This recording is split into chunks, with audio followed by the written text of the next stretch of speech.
ನಮಸ್ಕಾರ. ಧ್ವನಿ ಸಮಾಚಾರಕ್ಕೆ ಸ್ವಾಗತ. ನಾನು ರಶ್ಮಿತಾ. ಮೊದಲಿಗೆ ಮುಖ್ಯಾಂಶಗಳು.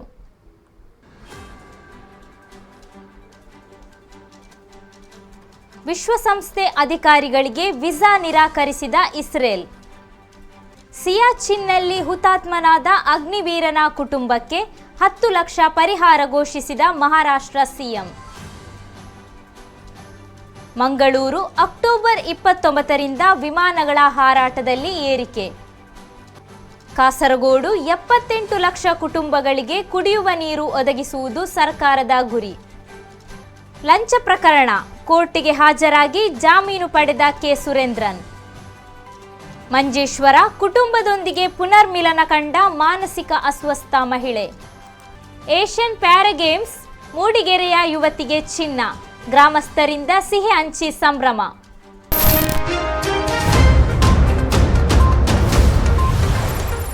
ಯುಎನ್ ಪ್ರಧಾನ ಕಾರ್ಯದರ್ಶಿ ಆಂಟೋನಿಯೋ ಗುಟೆರಸ್ ಇಸ್ರೇಲ್ ಮೇಲೆ ದಾಳಿ ನಡೆಸಿದ ಹಮಾಸ್ ಅನ್ನು ಸಮರ್ಥಿಸಿಕೊಳ್ಳುವ ರೀತಿಯ ಹೇಳಿಕೆ ನೀಡಿರುವ ಪರಿಣಾಮ ಇಸ್ರೇಲ್ ವಿಶ್ವಸಂಸ್ಥೆ ಅಧಿಕಾರಿಗಳಿಗೆ ವೀಸಾ ನಿರಾಕರಿಸಲು ಮುಂದಾಗಿದೆ. ವಿಶ್ವಸಂಸ್ಥೆಯಲ್ಲಿರುವ ಇಸ್ರೇಲ್ನ ರಾಯಭಾರಿ ಗಿಲಾಡ್ ಎರ್ಡನ್ ಈ ಬಗ್ಗೆ ಮಾಹಿತಿ ನೀಡಿರುವುದನ್ನು ಟೈಮ್ಸ್ ಆಫ್ ಇಸ್ರೇಲ್ ವರದಿ ಮಾಡಿದೆ. ಗುಟೆರಸ್ ಅವರ ಹೇಳಿಕೆಯಿಂದಾಗಿ ನಾವು ವಿಶ್ವಸಂಸ್ಥೆ ಪ್ರತಿನಿಧಿಗಳಿಗೆ ವೀಸಾ ನಿರಾಕರಿಸುತ್ತಿದ್ದೇವೆ ಎಂದು ಎರ್ಡನ್ ಆರ್ಮಿ ರೇಡಿಯೋಗೆ ಮಾಹಿತಿ ನೀಡಿದ್ದಾರೆ.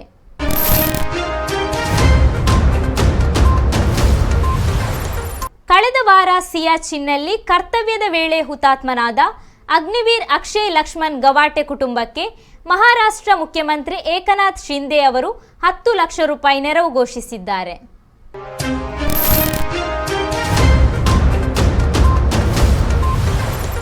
ಮಂಗಳೂರು ಅಂತಾರಾಷ್ಟ್ರೀಯ ವಿಮಾನ ನಿಲ್ದಾಣದ ಚಳಿಗಾಲದ ಋತುವಿನ ವೇಳಾಪಟ್ಟಿಯು ಅಕ್ಟೋಬರ್ 29ರಿಂದ ನವೆಂಬರ್ 15ರ ಅವಧಿಯಲ್ಲಿ ವಿಮಾನಗಳ ಹಾರಾಟದಲ್ಲಿ 26% ವಿಮಾನಗಳ ಹಾರಾಟ ಹೆಚ್ಚಾಗಲಿದೆ.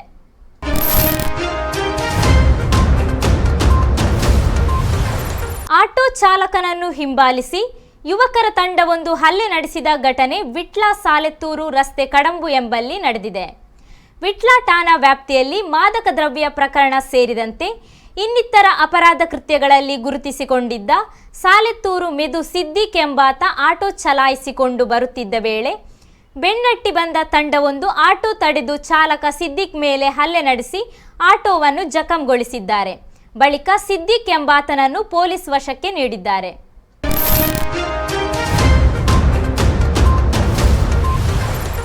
ಕೇರಳ ರಾಜ್ಯದ ಗ್ರಾಮೀಣ ಪ್ರದೇಶದ 78 ಲಕ್ಷ ಕುಟುಂಬಗಳಿಗೆ ಕುಡಿಯುವ ನೀರು ಒದಗಿಸುವುದು ರಾಜ್ಯ ಸರ್ಕಾರದ ಗುರಿ ಎಂದು ಕೇರಳ ಜಲಸಂಪನ್ಮೂಲ ಸಚಿವ ರೋಷಿ ಅಗಸ್ಟಿನ್ ಹೇಳಿದರು.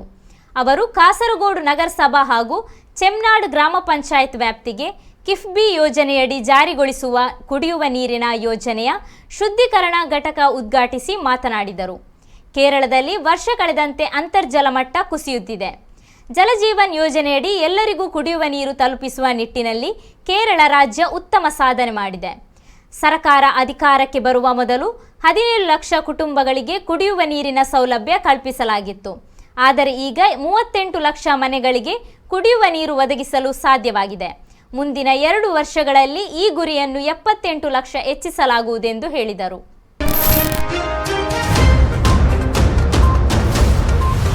ಮಂಜೇಶ್ವರ ಚುನಾವಣಾ ಲಂಚ ಪ್ರಕರಣಕ್ಕೆ ಸಂಬಂಧಪಟ್ಟಂತೆ ಬಿಜೆಪಿ ರಾಜ್ಯಾಧ್ಯಕ್ಷ ಕೆ ಸುರೇಂದ್ರನ್ ಸೇರಿದಂತೆ ಎಲ್ಲ ಆರೋಪಿಗಳು ಬುಧವಾರ ಕಾಸರಗೋಡು ಪ್ರಿನ್ಸಿಪಲ್ ಸೆಷನ್ಸ್ ನ್ಯಾಯಾಲಯಕ್ಕೆ ಹಾಜರಾಗಿದ್ದರು. ಆರೋಪಿಗಳಿಗೆ ಜಾಮೀನು ನೀಡಲಾಗಿದ್ದು ಮುಂದಿನ ವಿಚಾರಣೆಯನ್ನು ನವೆಂಬರ್ 15ಕ್ಕೆ ಮುಂದೂಡಲಾಗಿದೆ.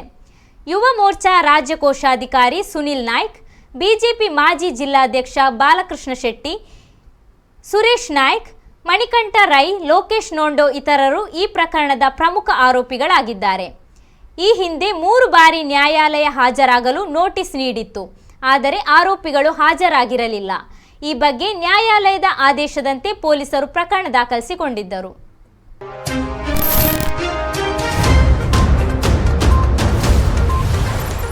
ಒಂದು ಹೃದಯಸ್ಪರ್ಶಿ ಘಟನೆಯಲ್ಲಿ ಮಾರಿಮುತ್ತು ಎಂಬ ಮಹಿಳೆಯ ನೋವಿನ ಬೇರ್ಪಡಿಕೆಯ ನಂತರ ತನ್ನ ಕುಟುಂಬದೊಂದಿಗೆ ಮತ್ತೆ ಸೇರಿದ್ದಾರೆ.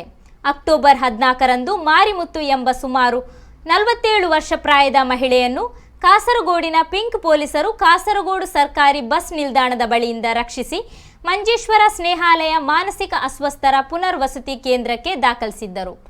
ಆಕೆ ಮಾನಸಿಕ ಕಾಯಿಲೆಯಿಂದ ಬಳಲುತ್ತಿದ್ದು ಅತಿಯಾದ ಮಾತು ಮತ್ತು ಆಕ್ರಮಣಕಾರಿ ನಡವಳಿಕೆಯಂತಹ ಸ್ವಭಾವವನ್ನು ಹೊಂದಿದ್ದಳು.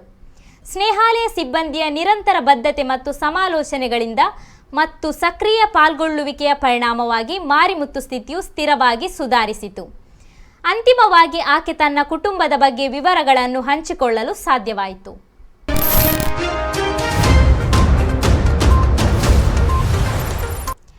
ಮನೆಯ ಸಿಟೌಟಿನ ಸೆಂಟ್ರಿಂಗ್ ಕೆಲಸ ಮಾಡುತ್ತಿದ್ದಾಗ ಮೇಲ್ಛಾವಣಿ ಕುಸಿದು ಬಿದ್ದು ಕಾರ್ಮಿಕ ಗಾಯಗೊಂಡು ಆಸ್ಪತ್ರೆಗೆ ಕರೆದುಕೊಂಡು ಹೋಗುವ ದಾರಿಯಲ್ಲಿ ಮೃತಪಟ್ಟ ಘಟನೆ ಪುತ್ತೂರು ತಾಲೂಕಿನ ಅರಿಯಡ್ಕ ಗ್ರಾಮ ಪಾದಲಡಿ ಎಂಬಲ್ಲಿ ಅಕ್ಟೋಬರ್ 25ರಂದು ಸಂಭವಿಸಿದೆ. ಅರಿಯಡ್ಕ ಗ್ರಾಮದ ನಿವಾಸಿ ಶೇಖರ್ ಕುಲಾಲ್ ಮೃತಪಟ್ಟವರು.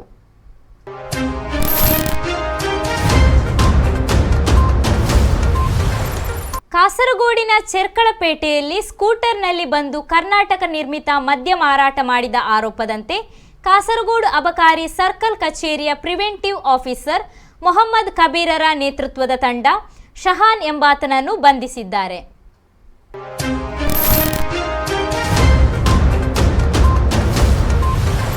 ಅನಧಿಕೃತವಾಗಿ ಸಂಗ್ರಹಿಸಿದ ಹೊಯ್ಗೆ ಸಾಗಾಟ ನಡೆಸುತ್ತಿದ್ದ ಟಿಪ್ಪರ್ ಲಾರಿಯನ್ನು ಕುಂಬಳಿ ಎಸ್ಐ ಗಣೇಶ್ ವಶಪಡಿಸಿಕೊಂಡಿದ್ದಾರೆ. ಲಾರಿ ಚಾಲಕ ಚೇವಾರಿನ ಮೊಹಮ್ಮದ್ ಅಲಿ ಎಂಬಾತನನ್ನು ಬಂಧಿಸಿದ್ದಾರೆ.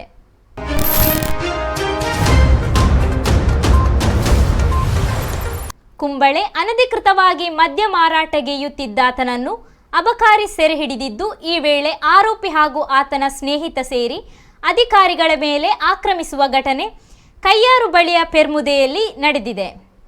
ಘಟನೆಗೆ ಸಂಬಂಧಿಸಿ ಕಯ್ಯಾರು ಪೆರಿಯಡ್ಕದ ಸಂದೇಶ್ ಪಿ ಎಂಬಾತನನ್ನು ಸೆರೆ ಹಿಡಿಯಲಾಗಿದೆ.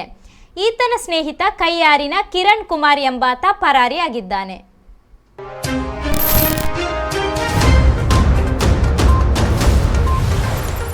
ಮೂಡಿಗೆರೆಯ ಗುಡ್ನಳ್ಳಿಯ ಅಂಧ ಓಟಗಾರ್ತಿ ರಕ್ಷಿತಾ ರಾಜು ಹ್ಯಾಂಗ್ಝೌನಲ್ಲಿ ನಡೆದ ಏಷ್ಯನ್ ಪ್ಯಾರಾ ಗೇಮ್ಸ್ನಲ್ಲಿ ಮಹಿಳೆಯರ ವಿಭಾಗದ 1500 ಮೀಟರ್ ಓಟದಲ್ಲಿ ಚಿನ್ನದ ಪದಕ ಗೆದ್ದಿದ್ದಾರೆ.